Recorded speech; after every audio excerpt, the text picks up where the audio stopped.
Salut à tous, bienvenue dans cette nouvelle vidéo. Kylian Mbappé hier a été assez exceptionnel, même si c'était contre une équipe de 3ème division qui joue le maintien, doublé et 2 passes décisives. Beaucoup disent que si Mbappé n'était pas là hier soir, ça aurait pu être beaucoup plus compliqué pour le Paris Saint-Germain, alors que Kolo Muani n'est pas vraiment au niveau. Gonzalo Ramos a marqué certes, mais au niveau de l'impact du jeu, c'est pas exceptionnel. Est-ce que la dépendance Kylian Mbappé est revenue? Ça, l'avenir nous le dira. Mais comme vous le savez, Mbappé est maintenant à moins de 6 mois de la fin de son contrat. Et à un moment donné, ça va vraiment être très très chaud pour savoir la décision. Pour moi, la décision, elle sera prise après les huitièmes de finale de Ligue des Champions vers le mois de mars. Mais comme vous le savez, le Paris Saint-Germain n'a pas de concurrence au niveau de l'offre du contrat. Le Paris Saint-Germain offre une prolongation de contrat à Kylian Mbappé jusqu'en 2028 avec 400 millions d'euros sur 4 ans, c'est-à-dire 100 millions d'euros par saison. Il passerait de 72 millions à 100 millions d'euros par saison.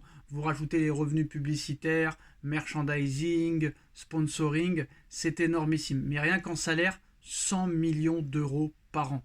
C'est exceptionnel. Alors que le Real, de l'autre côté, seulement 26. Comment le Real peut-il s'en sortir?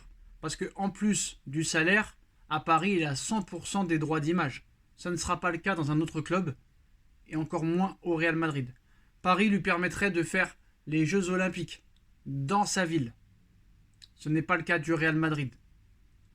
En plus de ça, Mbappé, comme vous le savez, a viré beaucoup de joueurs du Paris Saint-Germain. C'est un peu le patron du club, et il ne sera pas du tout le patron au Real Madrid, ça c'est sûr et certain. Alors comment peut s'en sortir le Real Madrid pour essayer de rivaliser avec le Paris Saint-Germain au niveau salarial? Et si le Real Madrid vendait un de ses cadres pour faire de la place à Kylian Mbappé? Nouvel homme fort aussi de Manchester United, comme vous le savez, Sir Jim Ratcliffe a décidé de bouleverser le club et l'équipe des Red Devils en fin de saison. Il vient de nommer Omar Berrada au poste de directeur général du club. Et la révolution est en marche, que ce soit dans les coulisses ou sur le terrain, où le milliardaire anglais compte bien miser très gros pour redonner du prestige au club de son cœur qui a toujours été Manchester United, et cela sans se soucier de faire des bénéfices ou sans rechigner s'il faut mettre la main à la poche. Pour changer le visage de Manchester United, il faudrait en effet miser très gros, et une recrue d'ampleur est attendue cet été lors de ce mercato estival du côté de Manchester United.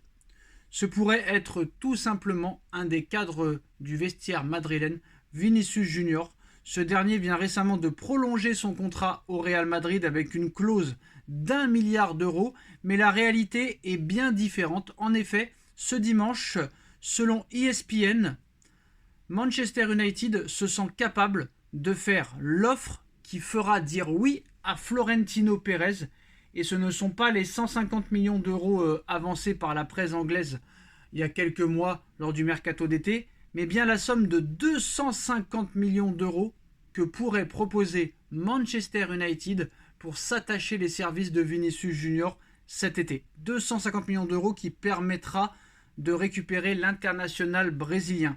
Un montant qui ferait de Vinicius Junior le plus gros transfert de l'histoire du football devant Neymar qui avait signé au Paris Saint-Germain pour 222 millions d'euros en 2017. Au Real Madrid, on ne compte clairement pas vendre Vinicius à l'instant T, à l'heure où on parle, mais si son rendement est en constante amélioration ces dernières années, son manque d'efficacité pourrait lui être fatal.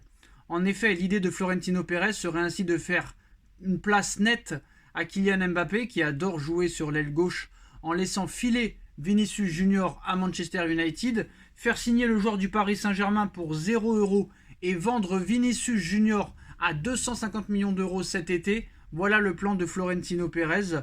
Ce pourrait être l'opération du siècle sur le plan financier, sachant que cette somme ne ferait pas de mal aux finances madrilènes, mise à mal par la construction du nouveau stade Santiago Bernabéu, et nul doute que cette perspective pourrait bien compter dans l'esprit de Kylian Mbappé qui réserve pour le moment le choix de son futur club, mais sait qu'un problème tactique et financier se posera s'il signe en plus de ça au Real Madrid et que Vinicius reste.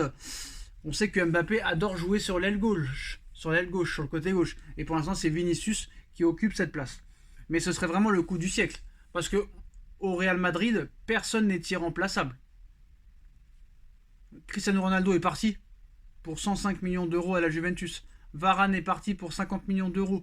Casemiro est parti pour 90 millions d'euros. Les Beckham, les Zidane, les Raoul. Dès que ça allait plus, au revoir. Personne n'est irremplaçable au Real Madrid.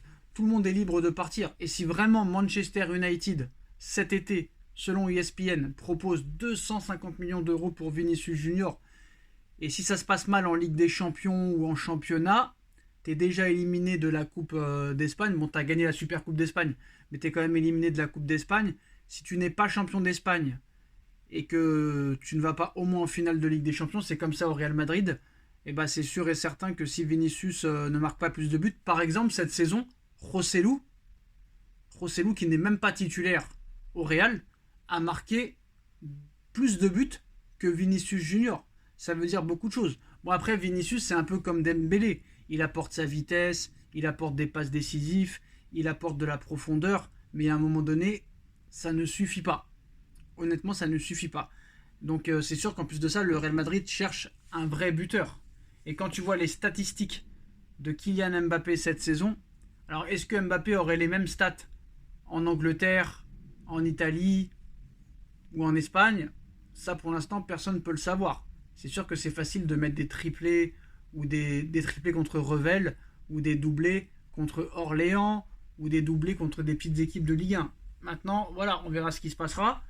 Mais au Real Madrid, tout est possible. Qui pensait que Varane allait partir en 2021 pour 50 millions d'euros? Qui pensait que Casemiro allait partir pour 90 millions d'euros alors que c'était le pilier du milieu de terrain du Real Madrid et qu'à l'arrivée, eh ben, il est en catastrophe industrielle, on va dire, à Manchester United.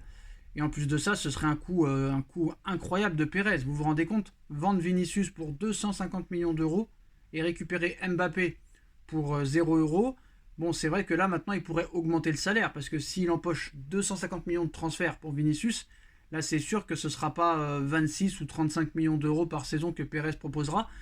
Il pourra monter, je pense, à 50 millions, mais moi, je pense que même si le Real vend Vinicius 250, c'est pas pour autant que Pérez fera des folies pour Kylian Mbappé. Il pourra peut-être faire une offre salariale plus conséquente, mais il ne fera pas de folie pour Kylian Mbappé. Et même 50 millions par an, c'est possible, mais j'ai du mal à y croire. Mais pour l'instant, le PSG n'a pas vraiment de prétendant. Après, il ne faut pas oublier que Mbappé aussi, en plus de tout ça, il pourrait rester au Paris Saint-Germain pour continuer à soigner ses statistiques. Après, en Espagne, c'est sûr que tu peux aussi faire de grosses stats. Hein. Partout, tu peux faire des grosses stats. Mais c'est vrai qu'en Ligue 1, c'est un peu plus facile. Voilà les gars, selon ESPN, Manchester United serait prêt à offrir 250 millions d'euros pour Vinicius Junior. Ce serait possible pour peut-être récupérer Mbappé, sachant que pour moi, à l'heure actuelle, Haaland est plus proche de rejoindre le Real Madrid que Mbappé. Dites-moi en commentaire ce que vous en pensez, on like, on partage, on commente, on s'abonne, on se retrouve très vite pour une nouvelle vidéo. Tchuss.